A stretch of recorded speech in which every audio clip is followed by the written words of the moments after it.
Hi. Oh, hi, Jana. Welcome to Spectre Detectives. Here we are, Chris and Jana. We're doing a quick show with a fast blast about Martin Bashir and Princess Diana. Yes, that we are. So I'll go ahead and just speak about what I know and what I've found out so far. So I came to it pretty late. Somebody who's doing a um, investigation into the work of Maz and Mahmood. It's a film company, and they signed me up to speak to them. They contacted me yesterday to ask about certain things, and they asked me about my opinion about Bashir and Diana. And I had only just seen it. I just watched Panorama. So the first thing that struck me was how Bashir, as a journalist, I operated, as the listeners know, I worked for the News of the World, the Daily Mail, Mail on Sunday, and the Sunday Times out in Northern Ireland. When I was out in Northern Ireland, I met John Ware. Now, John Ware was investigating Liam Campbell. Liam Campbell was my I don't know, what should we call him? My contact. Boyfriend. You can't say that. No, it's just my Friends contact with benefits. as a journalist. So I met John Ware at a South Armagh meeting. It was private. So I went inside. His cameras were erected inside, and basically he was just there to see Campbell. And interestingly, they said to me after that he was MI6, and it did strike me that he wasn't just a normal journalist. When I got to the meeting, the press knew about it. It was in South Armagh. It's quite interesting. When I got in the cab, flew over. I was living in London still. Flew over to cover it for the Sunday Mirror, and flew over. And as soon as we got in a cab, the cab says, "Oh, we got a tail on us." So the security was really high that day. And as I walked into the meeting, there was cars outside. There was about 20 cars outside with guys in, one guy in each car. And I thought, this is not normal real IRA behavior or any IRA behavior. So I went up to one of them and I said, "Oh, excuse me, who are you? I'm a journalist, work for the Sunday Mirror." And he just kind of flicked me away. He wasn't even, didn't get a smile even. And when I went inside, I said to one, I can't remember who it was that I spoke to, one of the Real IRA characters. I said, who are the guys? Is that your security? And he goes, a special branch. So, and then later the penny dropped. Special branch was there to protect John Ware. So, I Oh, mean, right. no, he's another journalist. Okay, so journalists, as a journalist myself, and I've done work for the TV as well, for the BBC ITV Channel 4, and you don't get, I don't get, it's Panorama. I know very well Sylvia Jones. She's a friend of mine. She was senior at Panorama, just as senior as John Ware. You do not, and she worked out in Northern Ireland a lot. You don't get backup like that. You don't. I mean, you just frigging don't. The special branch aren't there to protect journalists. They're not. Yeah. And so I was talking, and of course, yeah, I know the real IRA would think that John Ware is MI6, but I was informed that it was a reliable source, that they got it through their contacts in MI6, that he was from MI6. And of course, they'd just done that attack on MI6. They put a rocket launcher through the front of MI6. Can't believe it was just before or just after. I think Hold on a sec. A rocket launcher through where? through the front of the MI6 building. In London. Yeah, yeah, yeah, yeah. Oh, did they? That's a bit daunting. Yeah, they did.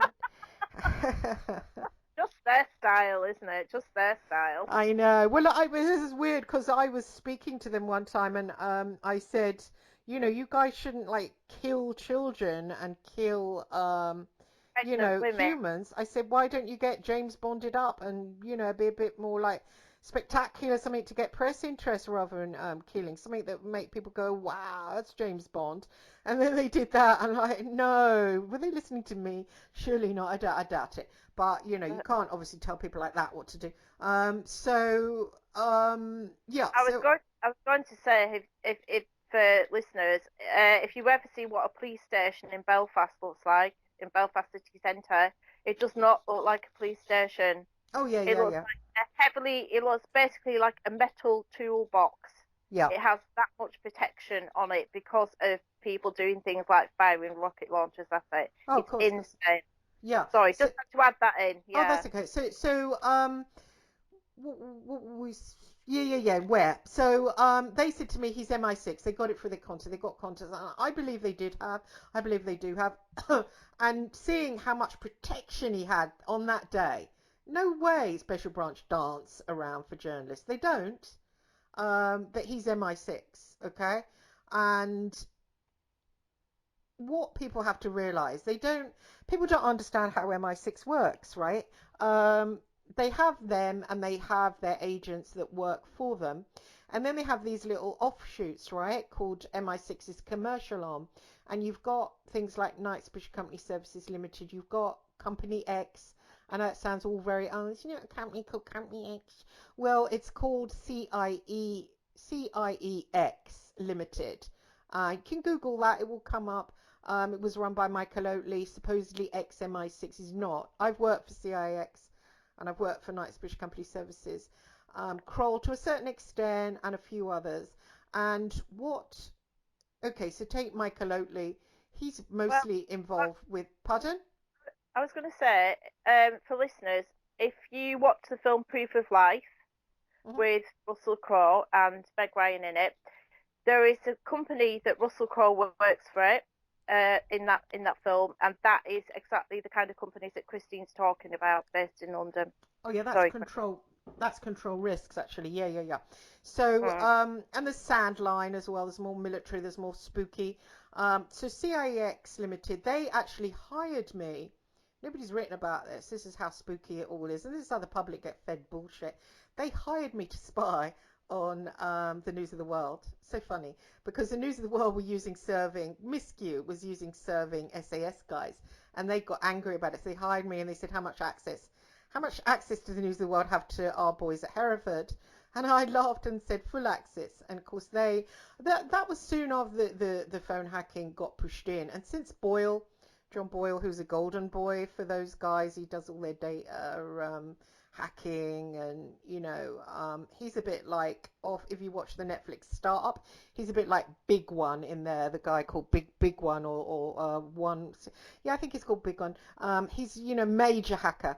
And so interestingly, John, so this is how they work. Okay, you've got these companies, and these are the companies that mostly work with journalists. Okay, especially Company X Limited, and I know Michael Oatley and James Oatley and a guy called Andrew run the company, and they are very litigious. I'll watch what I say.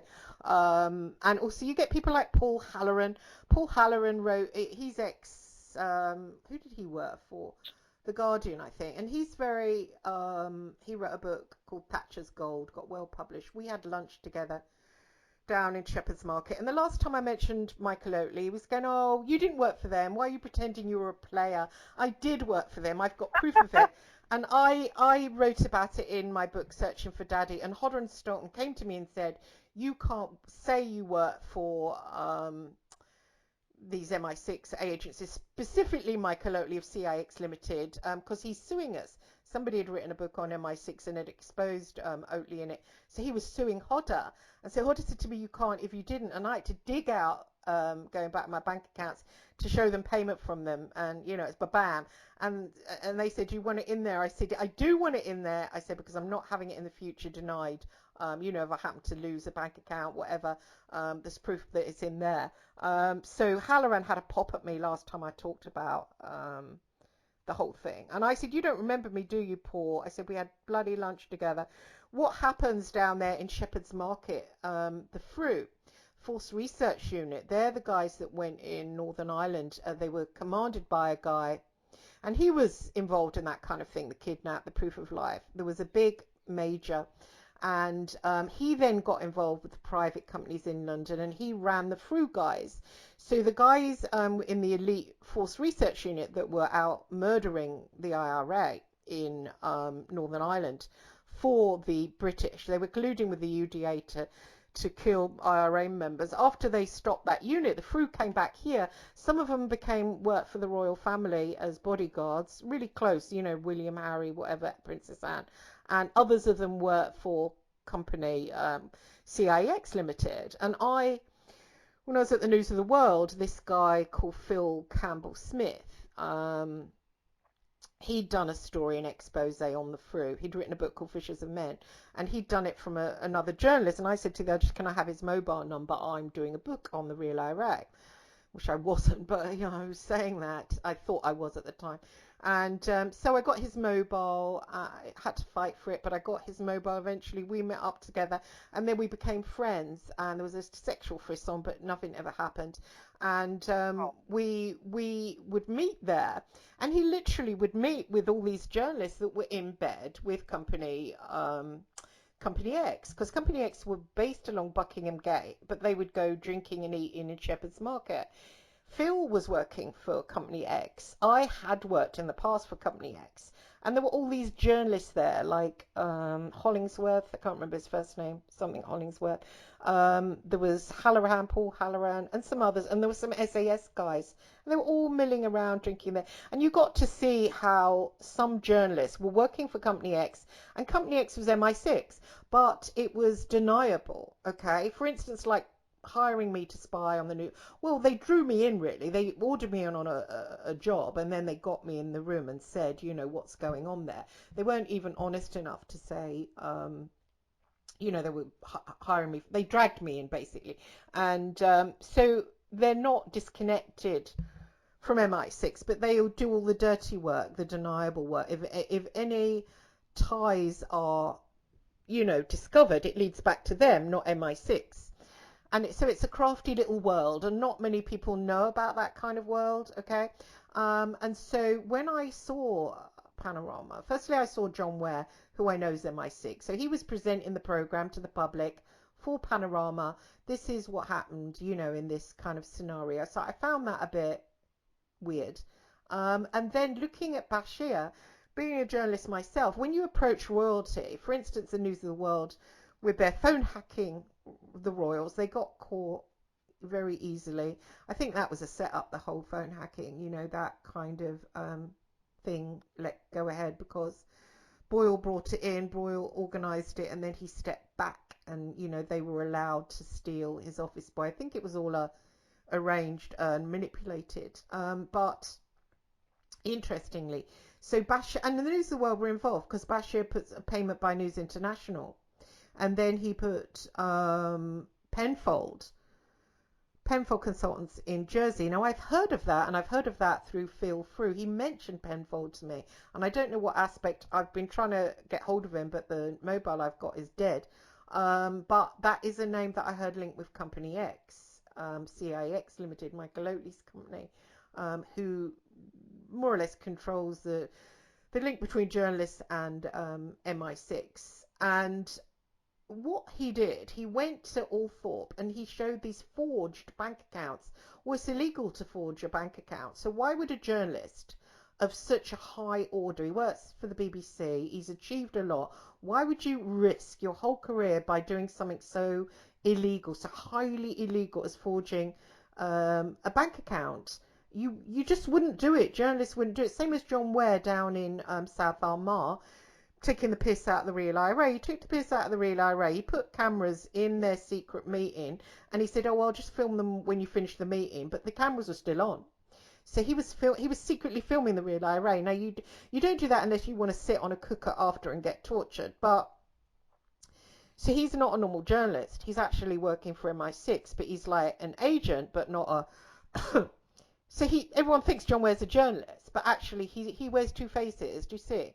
And because he wears two faces, the MI6 probably wanted that secret. Well, obviously they did. He got who was there. He got everything. What they were saying. It's quite funny, and they didn't know. It's a little bit. They took piss out of them, big style. And in case they found out, they had all these special branch officers waiting there. So with Bashir, I can smell, as somebody who's been in that world, that he going to Althorpe okay, going to Althorpe with that forged bank account, he wouldn't have done it. First of all, you wouldn't do it as a journalist, you lose your career. No matter how big the interview, he wasn't sure he was going to get something with Diana. It's criminal. He could have just gone straight to prison. He's Asian. He could have been thought of that he was trying to blackmail him or blackmail some of his staff, or thought of that he was Al Qaeda. There's that. The royals are so, even Althorpe. Especially his sister was, in a powerful position at that point. He would have had recording devices throughout his home from MI6, certainly on all his communications. Certainly there would be members of staff there that were MI6 watching everything he did, so they would have known about that. So, I mean, had he have been really acting on his own, he would have been nicked in minutes. He could have been Al Qaeda, he could have been blackmailing Althorpe. Anytime you go near the royalty, they've got a ring of fire around them. And yet Bashir walked right through that ring of fire. And he started coming out this silly blag, because they do use silly blags, journalists. The News International payment, right? Well, Althorpe could have asked someone at News International. That tells me that News International were probably involved. So if questions were asked, questions will come back in the positive to authenticate it. Okay? And also Penfold. Now, Penfold, that links back to Company X. I know I'm treading in dangerous waters here. I don't give a shit, actually. So that would have gone back to Company X. So he had all that in place, and it wasn't as silly and crass as people were believing right now, And would you put that for that would have been easily checked? No, that he was covered, okay? Because he wouldn't have walked into that just as a journalist. Journalists, again, people, the public are a bit credulous in that they think journalists are powerful people. Well, journalists aren't powerful people. They don't have cops on their side usually. They don't have the army, special branch people on their side. If they go near royals, they're going to get the MI6 trip them. They're going to get in trouble unless they're chosen journalists, to go near royals. But they'll also be listened to. They'll be under surveillance and all of this. So that leads me to know that Bashir was acting for MI6. He was acting for MI6. He had their full backing. He wasn't going to get arrested. He wasn't going to be accused of being Al Qaeda. He wasn't going to get anybody finding out with News International. They're very in bed with MI6 too. He wasn't going to find out anything. The phone hacking was probably to ruin investigations on Fleet Street. So News International was probably in bed with that. I mean, who lets people hack the royal family? They're either completely stupid or they let it go ahead so they could pretend that the news of the world was going to die, but it's actually not dead. It's the sun on Sunday. So that might have been a great big farce. Because now there's no more investigations in Fleet Street. It's all, even if somebody comes to a newspaper in Fleet Street and says, I've got an investigation, the editors turn them away. So there's no more revealing anything anymore. That's stopped. So the phone hacking wasn't a victory for the public. It was actually a bad thing. It was actually a closing down of secrecy. No more revelations. Because editors now think, oh, I don't want to go to prison like Greg Miskiw. I'm not going to accept that story if it was gotten in a sneaky way. Now, any story that needs exposing, of course, it's going to be got in a sneaky way. So it stops as there's a door closing then. So News International is hugely in bed with certain factions of MI6. So they were mentioned in it. And the journalist, he's just a journalist. So he went in there and he would have had to have someone behind him. And for the power of it, actually approaching a royal, he's not a royal Althorpe, but he's like a brother of one, So, I mean, it's just crazy to think he wouldn't have that ring of fire around him. And all journalists know this when they're going near royals, that they're going to get looked at. Consider yourself under surveillance. You even sniff around a royal, completely. I remember Nationwide Investigations asking me to get Sarah Ferguson's ex-directory number, and I was like, no, as soon as you step over that, you can't, there's an awareness. There was a way actually around that, but usually you can't. So he approached him. He used a tin pot blag, and used Penfold that I'd heard Phil Smith talking about, that's used by Company X as some a dummy company that can be checked out. And then he proceeded to go ahead and get close to Diana again. MI6 would know about it. They know about everything. They know about if someone farts. So they would know about the whole thing. If they know about the whole thing, that says they're backing the whole thing. And then so what happens next is he gets close to Princess Diana and he distances her from the royal family by that interview. The royal family are then allowed to cut her and she floats away. And when she floats away, then she goes into deep dark waters where she ends up murdered. And of course, they're saying in the press, well, that Martin Bashir was a precursor to her murder. Well, of course it was, but that was the start of it. That was the start of the plan. That was the start of the dirty doings, okay? And Bashir now has disappeared and well, he's a pawn. He might end up dead. They might get rid of him. They might let him live because he's going to be the scapegoat, the painted in red scapegoat. And Have meanwhile, health issues, isn't he? what? So that would be, he's Pardon? meant to have health issues. That's why he's Oh, well, they'll knock him out. He'll get murdered. yeah. And in case he ever coughs and says what it was really about, he'll be dead soon. And or well, whatever they decide is best. I think you're right. I think dead. And then who dishes this up? Who dishes us up the whole story as an investigation? But Mr. John Ware, Mr. MI6 himself, and he's like, this is how it went. See how crafty they are. I mean, it's just a joke, isn't it? And the whole game is to playing to the crowd, playing to the crowd, playing to the public. And, because the public don't know how these things work, and I even got Paul Connew. I still work for Paul Connew at the Sunday Mirror. I worked for the Sunday Mirror more than I worked for at the News of the World. That was just a couple of years. And then you have to back off for them. So it's just so evil over there. And I worked for the Sunday Mirror and I worked for Paul Connew. And I didn't know he was a Facebook friend. Anyway, I did a post saying Bashir was MI6. And he went, there's no way he was an agent for MI6. And I thought to myself, well, if you're talking the whole nine, you see, this is what people think if they weren't involved with those companies. They think if you say someone's MI6, it means the whole 10 yards of the whole Aston Martin, you lock your car, Yeah. you stroll to the building and you go inside. Well, no, it's not that. It's far murkier than that, and it's far more. They're not an unintelligent operation. They have different satellites, and these people only connect with the satellites, and even then, when they connect with the satellites, it might be even one step away from the satellites. Do you know what I mean? So when I say Martin Bashir is MI6, I mean in the way that I was MI6 and went back and spied on the News of the World and then fed it back to company services. I worked as an asset. I don't go around saying it because I just get laughed at. The way people are, they immediately think, da-na-na, da-na-na, that kind of thing. But they use, what I mean is he was an asset. He was used by them, and probably given either a lot of money or status. But some journalists, they just do it because, well, it's powerful, isn't it? Every journalist I know of ever met want to be James Bond. They all. So if they're approached by the security service, they're just they're just going to do it just for the glory. They don't even have to get, they might even just get, oh, we'll feed you other stories, whatever. But that, that is what I thought Paul Connew would get it. I mean, he's in the tray, but he did. He said, "Oh, he's not an MI6 person." I didn't mean it like that. And I mean, if he doesn't Yeah. understand, there's no way the public will understand. They will just say, if anybody puts that to them, they will say, "Oh, W6, he wasn't a James Bond." But it's not like that. It's just you're kind of used as like a pawn, and he was definitely, because he would have had the backup. He would have had the John Ware in South Armagh kind of story. But I've noticed, it's all over the papers and it's not coming out. Nobody's even putting that theory forward. Yeah. Not in any newspaper.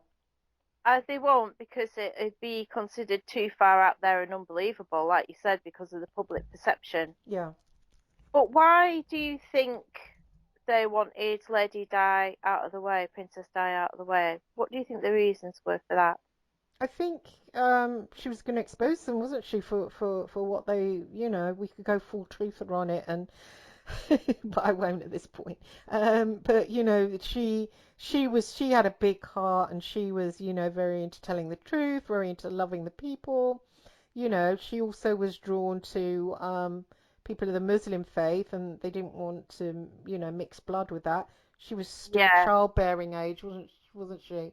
So if she had Dodi Al Fayed's baby, then that means that Harry and William would have had a Muslim Mm, stepbrother, mm. half brother, which would have complicated things. So are you meaning to tell us then, Chris, that she was gonna blow it all up about them being lizards? No, I was just joking. I was just joking. I want people to listen to the show. I want people to listen to what I'm saying. I don't want to sound, you know. No, I was just joking. I was just joking with that.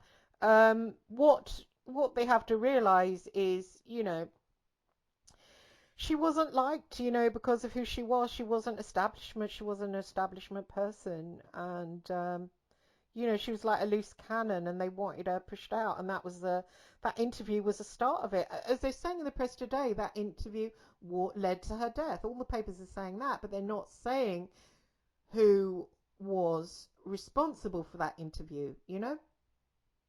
And it was deliberate, so it was contrived. Oh, that's really insane. I mean, can you, for the listeners, can you define the establishment if that's not too big a ask because it is quite a Yeah, I guess who controls, I mean, some people think MI6 control England. I mean, I don't think the royals are that powerful themselves, are they? I think they're some kind of pawn in a way. Um, I think they have a quiet power. yeah, Brie Quiet Power. I mean, she's dead nearly, isn't she? The Queen. Yeah, poor old girl. So Yeah. so who of the royals left? Harry, and they're definitely different from us in so many ways. If you look into their energy, I mean, Oh God, yeah. pardon?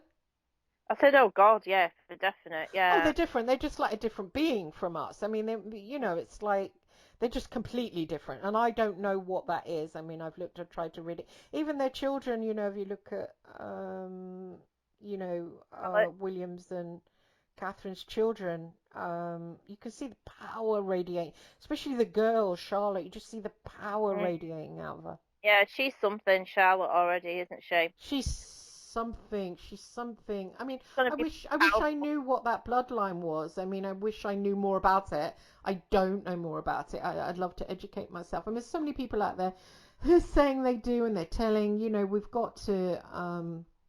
Saxe Coburg Gotha. I mean, it comes out of Germany, but Germany's a whole new other level of energy, isn't it? I mean, so much has come out of Germany, Hmm, so that affects the whole world. It's like a powerhouse is when it? you think about it.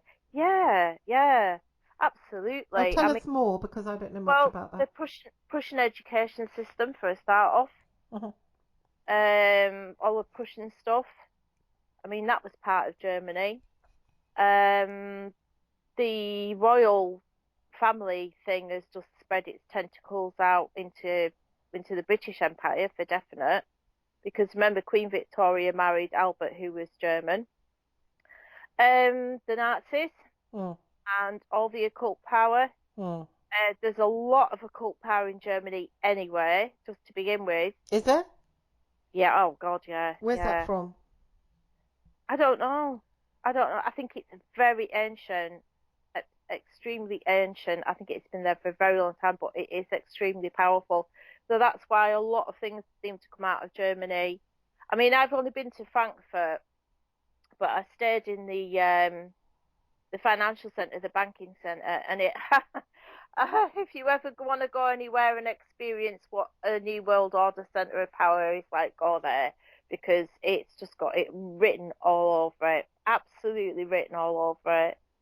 Yeah, it's well, I mean, it's a centre of Aryan power, which is linked to like otherworldly powers, isn't it?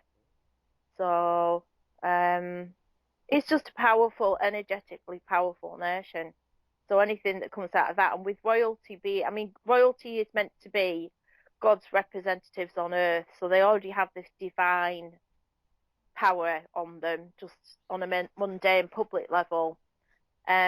But royalty has its own special channels of energy, and they're not all about magic. Royalty all over the world knows all about it. Has to, because again, it's like people have to defend themselves when they're in positions of power because other people will want to take over and other countries will want to take you over. So you have to use all means at your disposal for defence. I mean, that's what the military have done around the world. They use magic for defence. All militaries use magic. Do they? It's, What do they use? Give an example. well, in the Second World War, the witches either at the behest of the military, or they were doing it off their own back. They're defending England, and of course, we know the Nazis were more like an occult organisation that's dabbled in politics and war, uh, rather than like just a political organisation. Um, all kinds of things, really. I mean, look at nuclear bombs. Look at like, what the first nuclear detonation. That's magic. All the things that have come out of that. Uh, I mean, it's very, very secretive. I mean, the Russians, I would say, are the most obvious ones, because they've are quite open about, well, now, but in the past it would have been secret, about any form, anything that you can weaponize and use as defense, especially if it's invisible. They will utilize. So they looked into ESP, they looked into the paranormal, they did all kinds of experiments. They probably did more experiments than we'll ever know. Hmm. But it's meant to be that when the Iron Curtain came down, there was a mass rush to of people who were into magic, into Russia, powerful people, to get their hands on all the occult literature and all the grimoires and everything to get their knowledge. If anything, if ever a nation falls, you'll always have a rush to get the occult knowledge, especially if people know that there's stuff going on, which they will know because to some degree because they'll be able to, like you were said, like we were talking about in the previous show about you doing investigations in the astral, you spying on people and everything, in fact being sent in to find out things about people. Well, that'll have been done through over the centuries. So I would say the Russians are the most obvious example of weaponizing ESP, but the Americans as well, don't forget, they've used remote viewing to spy on people, and they had a remote viewing program, and that's probably still going on. So, Hmm. but even the most mundane, I mean, it comes down onto the mundane stage magician level.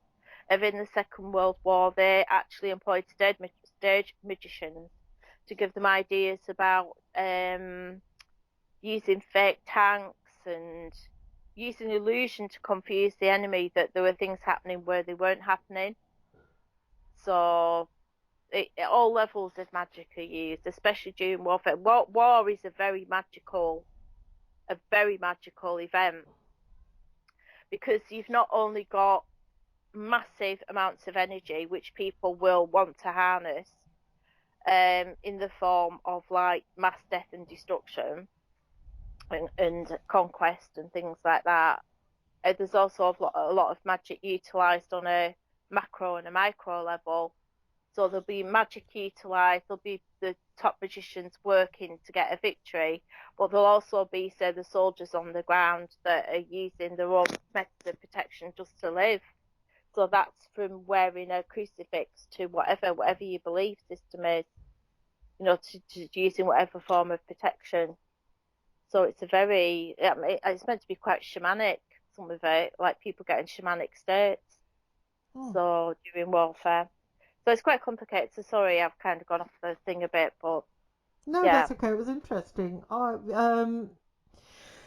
Yes, interesting. It's interesting. Royal family username Windsor, and they are Saxe Coburg. Again, it's just for the public, isn't it? Mm, yeah, Windsor to anglicise themselves. Yeah.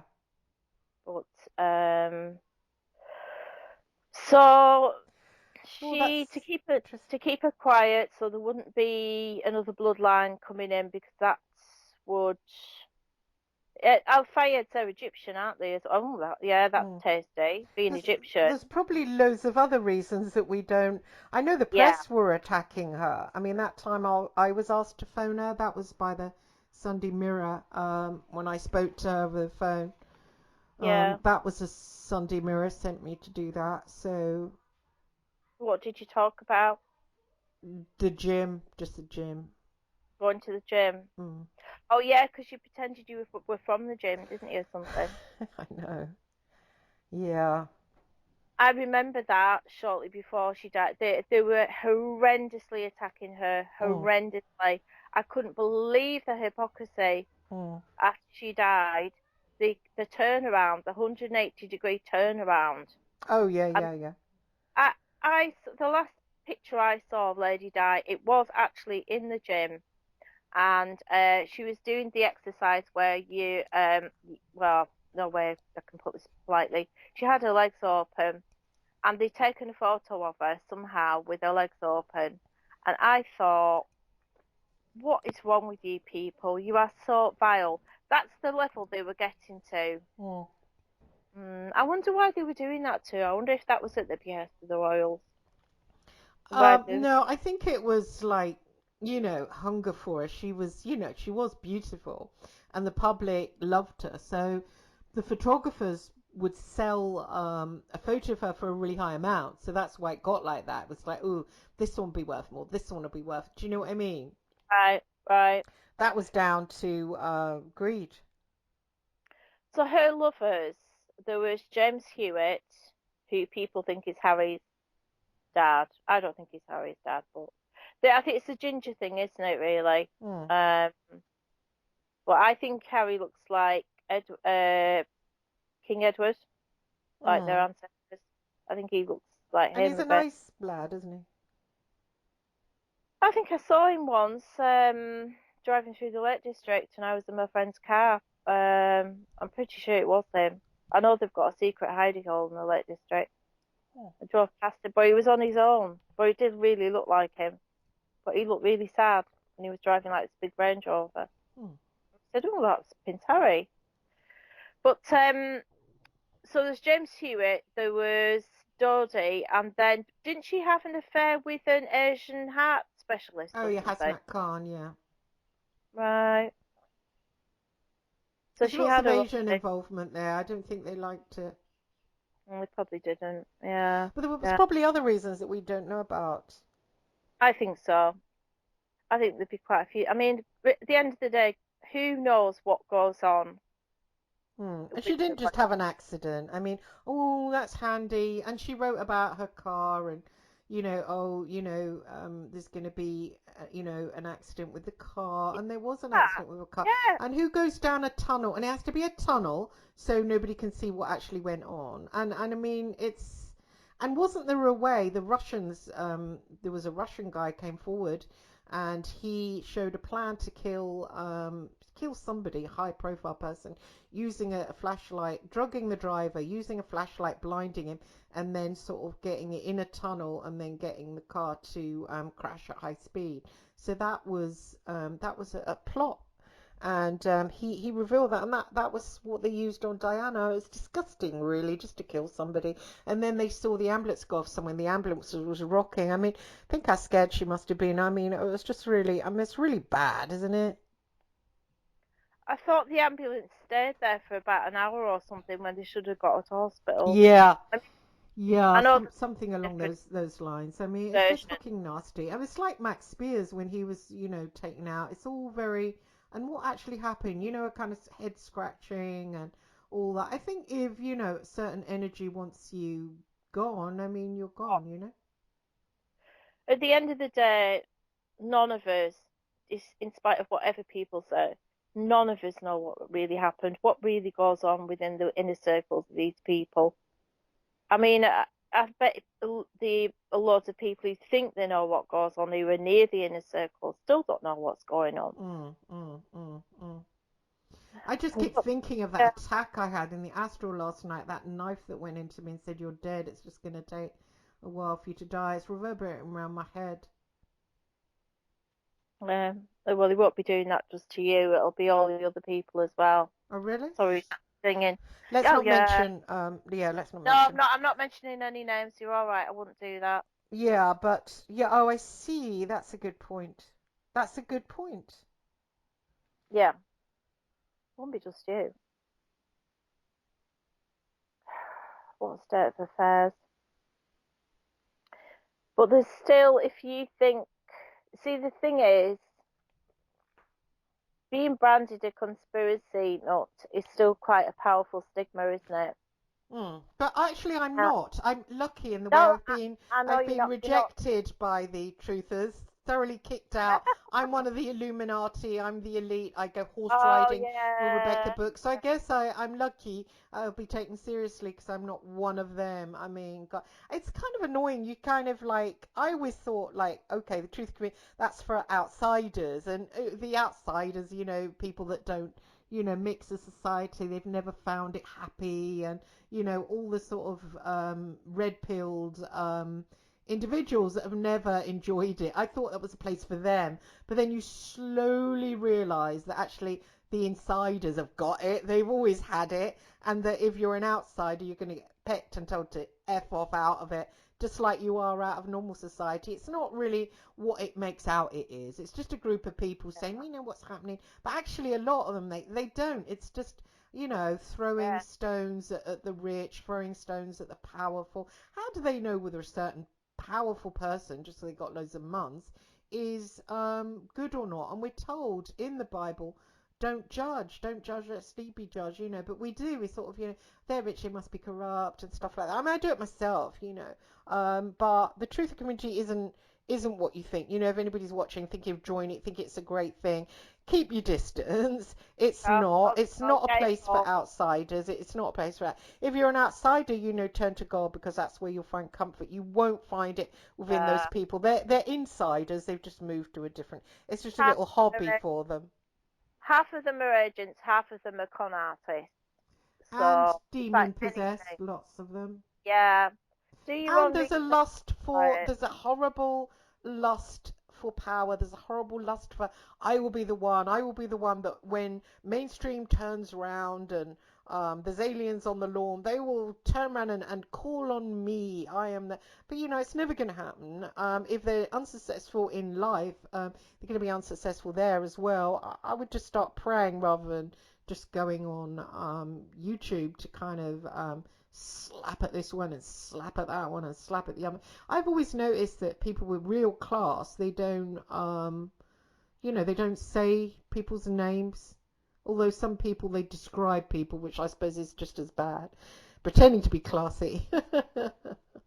I mean, Mm. I've named names in the past and said, "Oh, this person, this and this person's evil," and then you learn you're just being an asshole. I mean, The thing is, I think well, again, it's used as a distraction technique, isn't it, from what's really going on? Get people to look over here when actually what's really happening is over there. I know, I know, So I know, I know. it's used by intelligence to divert. Not that it's that important, but it distracts people. Well, Um, it's like Netflix. I mean, I've got that TV show in my head. I just can't wait to watch it. It's completely evil. I mean, oh, it's like watching a snuff movie. But I just have to find out what's going to happen to this guy. And it's the other people that have been hacked. I want to find out what's happening to them. The writing, the plot, like superb writing. But what you're watching, it's just you can tell you've been fed dark energy. I mean, it's horrible. horrible. And for the average person that doesn't know, I mean, they're just going to just bathe in it, and it's not right, really. Well, that's what. Netflix. Hmm? Sorry.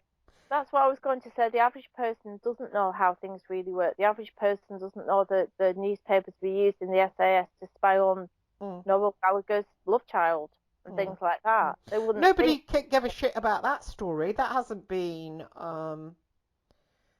put out. It's annoying because I tell stuff and just it doesn't get out because it doesn't fit the narrative. Yeah, exactly. Yeah. I think a lot's kept from the public. If they knew the truth about, oh, bloody hell, what, 20% of things, they'd be up in arms. But Mm. no, it's literally like the old saying with like mushrooms kept in the dark and fed the earth. Um, but even if people were told, I bet you 50% of them would reject it and say that you're a crazy conspiracy nut. And I think that's what's relied on is the conspiracy. I mean, it's like the thing about David Icke. Some people doubt that David Icke is the real deal, and they think he's just there as like a distraction exercise to like cream off the people who might be figuring things out or whatever. What I think is interesting is somebody's talked to me the other day about the Nephilim. You know the Nephilim and how the Oh, Nephilim. fine. What? Yeah. And it's interesting because if Yeah. you think about these demons like Payman, Leviathan, and all that, they're Leviathan I think is an eel or a snake or something, and then Payman is mixed with something or other. And I know that Baphomet thing is that's supposed to be like an avatar. It's not a being, but it still looks like a goat. And it's interesting that the Nephilim were a mixture of the angelic and mixing with what was on the earth, the animals and humans, and where have they actually gone? I mean, maybe they're these demons that people, maybe back in Babylonian times did these offerings to and tried to appease because they're quite powerful, I would say. And that's what's ruling us right now, which is a horrible thought. Well, isn't there the theory that some of the evil people that are elites are descended from the Nephilim? Oh, really? They're the Nephilim bloodline. I mean, I've heard the idea that Sasquatch is a Nephilim. That's ridiculous. I mean, What do they say about the that Nephilim bloodline then? it's just they're the descendants of the fallen angels. Um, because King David that the Jews revere, uh, he was oh sorry, I'm getting confused. He fought the giant Goliath. Goliath was a giant, and David. I didn't realize this. David and Goliath. I didn't realize that David became King David till my Jewish friend told me. But Goliath in the Bible was a giant. But yeah, So that's hang what. on, doesn't that mean that David was a good guy? Yeah, he was a good guy. I'm getting confused. He did Um, the Psalms, didn't he? I don't know. I don't know. I know he's really important in Judaism, but Hmm. that's what I've heard anyway. Whether that's right, I mean, I did see a really, really strange photograph of a group of aristocrats once, and there was this guy, and he wasn't just tall; he was huge. I thought, what on earth is this? I mean, he was like 15 feet tall, uh, and he was with these really aristocratic people. It was this. Actually, it disappeared off my computer. This article. It was quite an important article. It was written by a journalist who's in Germany, a British person, and it was all about Dutroux and paedophilia and Belgium and the Oh, castle of that mother. And it had some horrible pictures in it. don't tell Um, me, don't tell me. I'm not going to tell you, Okay. but it did have this photograph of. I have never forgotten it because Oh no, it was you're going to tell me. No, no, no, no, no, no. I've got too much no the dark giant, attack now. Please don't tell me what it giant. was. I don't want to I'm hear. not. I'm not. I'm telling you about the giant. I wouldn't do that. I wouldn't Okay. subject the listeners. It's the photograph of this group of aristocrats and this giant guy, and he wasn't just a tall guy. He was huge. So the point I'm getting to is, I think the descendants are still around. Hmm. They're just hidden a lot because they are the elites, the upper classes. They don't mix with ordinary people, do they? No. They live in their penthouses and their castles and their mansions, and they travel, on the private plane. So we don't see them, is what I'm saying. They're not Hmm. visible. No, that article disappeared off my computer. It was Oh. 1 minute and then it had gone. So it's yeah, they are different from us. You can see it in photographs of them. You can see that they're and there's a German twang to that, isn't there? They just look different. And it's Yeah. horrible to think that when you look at your own face that we're probably like mongrels of we're probably well, we're peasants, aren't we? Our face is a bit misshapen and we're the lowest. Oh yeah. I think think we're trash, human trash. It must be easy to think that we're trash Mm, probably is. and how It's we great. live and oh look at them, they sort of squash on a shared transport and all that and they Tiny live houses, uh, tiny houses, scratching round for money to buy shitty food and shitty food. watching TV, being fed rubbish. I feel like crying. No, but it's like, it's not really right, is it? It's not. I'm sure God didn't mean them to have that and us to have what you just described, Mm, which is actually like chickens, organic and battery farm. We're definitely battery farm, and it's like God didn't want that. He didn't want that, you know. no, I don't think so. But let's look at Harry. I mean, are you buying it that what's happening with Harry? Because you could kind of say, well, he's broken away because he's good and he sees what they're really about or something. Or what do you think, of the whole Harry thing? I don't Because, know. I don't follow him. I don't follow all that royals. I just oh, think you it's a bit of a don't? stage show. I Oh, don't listen. No, right. I just found Bashir. I just sort of just looked at him. I thought there's something funny about that. And then when that producer is doing that thing on Mazza, I mean, I don't know why they're hammering up Mazza now. That's Easy weird. target. What? He's an easy target. Easy Target is another Asian journalist. He targeted Yeah, royalty too, didn't he, with Sarah Ferguson? he did. And what See how the was it? news of the world can do what they like. Was it Princess Margaret he targeted as well? I don't know actually. I can't remember. Or was it no? Or was it the Duchess of Kent? I think it might have been the Duchess of Kent. I Oh, remember. I remember getting a bomb warning from the Real IRA. Right, they rang me. I was at home in my flat in London, and they said, "Where will you be at 2?" It was a voice I didn't know, but obviously it was Dundalk accent, and I knew who I was talking to straight away. They said, "Where will you be at 2 o'clock this afternoon?" And I said, "Here." And they said, "Make sure you are." Hang up. Phone round 2 o'clock, and it was ring this number from a call box a couple of miles from your house at a certain time. So I went and did that. Then another voice said, go to another call box an hour away, ring this different number. So I did that, went on another 3 times. I ended up over near Hammersmith. And then when and final call came through, they said code word, I think Kerrygold, and we're going to bomb London if you don't release our political prisoners. And I nearly passed out. I tell you, I nearly passed out. My little heart beat like a rabbit, and I thought, oh, this is a bomb warning.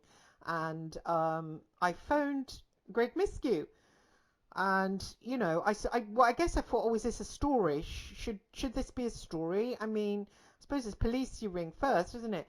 But I rang Greg, and he said, come in, just come in, straight to the office. So I went to the office and told him the whole thing. He goes, fine, right.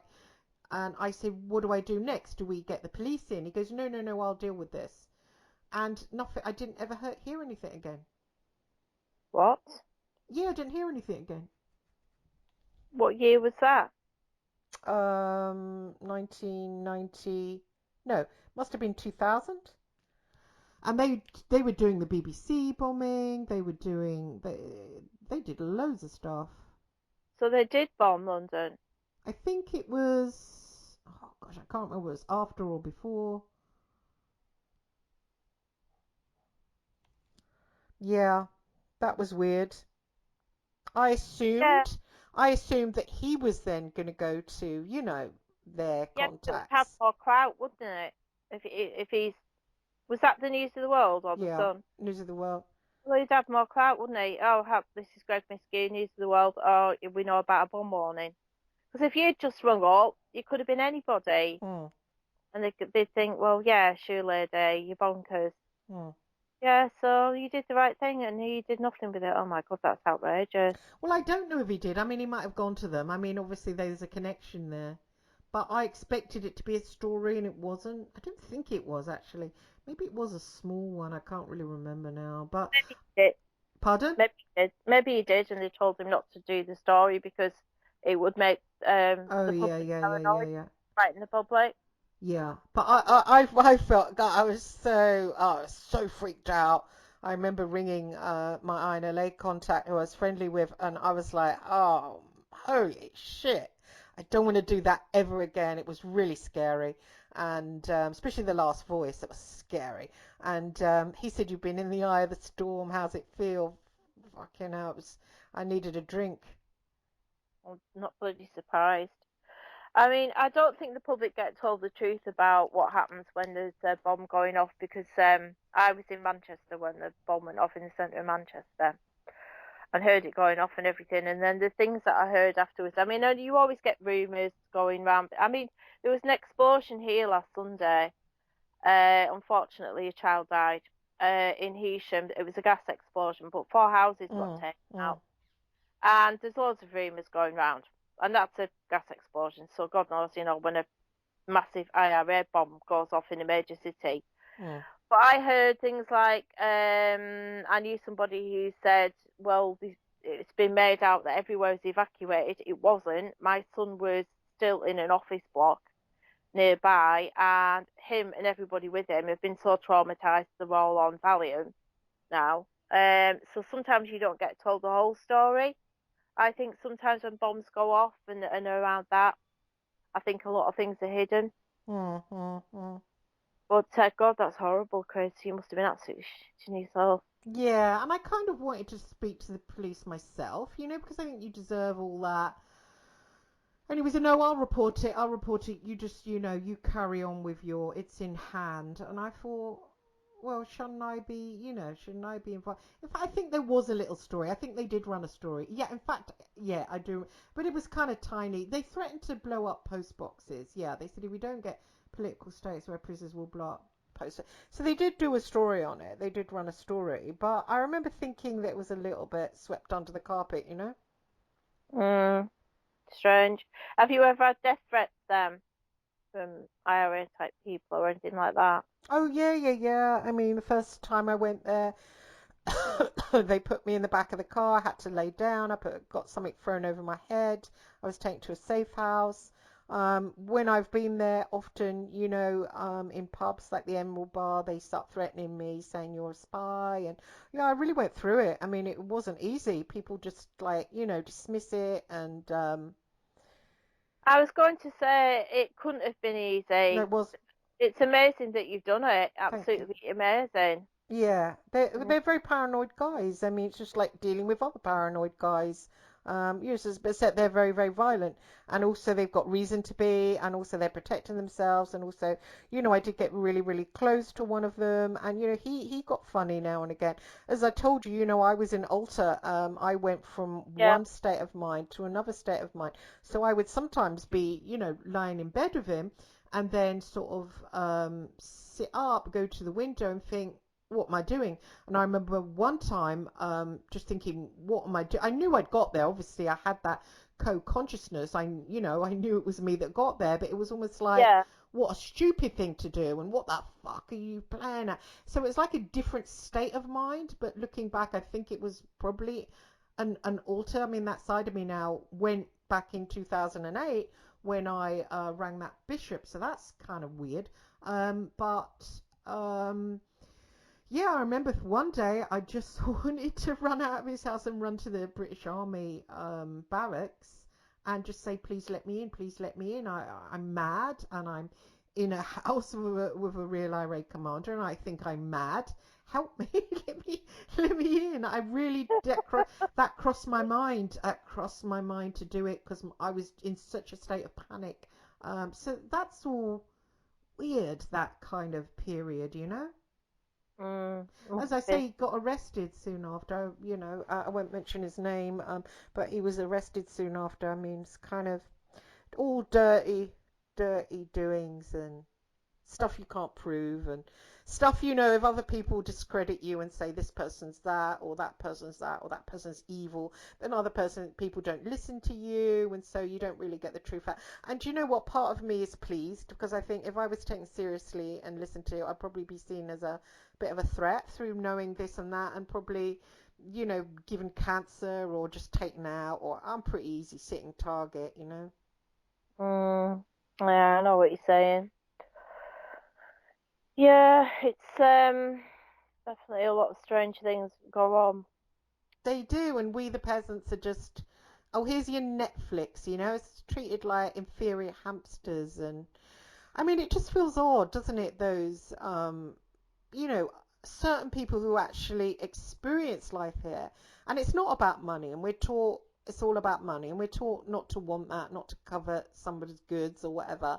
Then you see someone living in a £10 million house and driving a Bugatti, and you think, but their life experiences is different, and that I don't think God meant us to have lives like that where one person is experiencing like struggle, a struggle every day, and you've got to focus on money, and so there's less time for contemplating why you're alive. You feel stressed, so you're snappy to loved ones. I don't think God meant life to be like that. I don't think. And then you get others, and even watching that startup series on Netflix, that's all about money, money and power, and everything is a struggle for money. And they've made this place where they've created scarcity for the peasants and the different breed, whatever they are, having a certain experience with lots and lots and lots and lots and lots and lots of money. They've created that want and scarcity where it becomes a sort of people murdering each other, and it's just so sick. Well, look at the footage that came out of that mini riot in Swansea on that estate on Friday night, Thursday night. I mean, that was terrible. Did Hmm. you see it? I didn't. Somebody set a dog on fire. Jesus. A dog came running out of. I'm sorry, I'm not laughing. A dog came running out of a house and it was on fire. I couldn't believe what I was seeing. Why? Um, Oh God, that's horrid. well, it was a council estate, and in the footage that's available, which is people's various mobile phone footage, it's all teenage boys, from what I can see. And it was started because there was a vigil for a young 19-year-old man that had died suddenly at a football match. I think it's a case of sudden adult death syndrome or something like that. So there was a vigil for him, and the vigil somehow got out of hand, but escalated into cars being set on fire. And there's one bit of footage you can see where this somebody's just set a car flying backwards down a hill. Nobody's in it, and it smashes into another car that's already on fire. Some poor man came home to find his wife and his young children cowering in the back of the house because the thieves had set upon the house and started smashing the windows. And um, the baby's cot was in front of the window that they were smashing. And then he tried to reason with them. He couldn't reason with them. They started attacking his car. Then they started attacking him, and everything just went absolutely haywire. The police turned up, and they retreated because they were just getting absolutely bombarded with. It looked like something out of Northern Ireland when they used riot in like Londonderry and places like that. Uh, Mm-hmm. so it looked like that. It was on a scale of that, but and he just thought, oh God, this does not make working class people look very good, to people who already hate us. Um, Mm-hmm. so yeah, it was just really. I mean, it looked like gangs of teenage boys just running riot. It's horrid. Uh, yeah, but the police just retreated, Gosh, so and did nothing. that's horrid. And I've just got a call from my son. He needs me to transfer him some funds. I've got to get off the Skype now to Okay. call him back.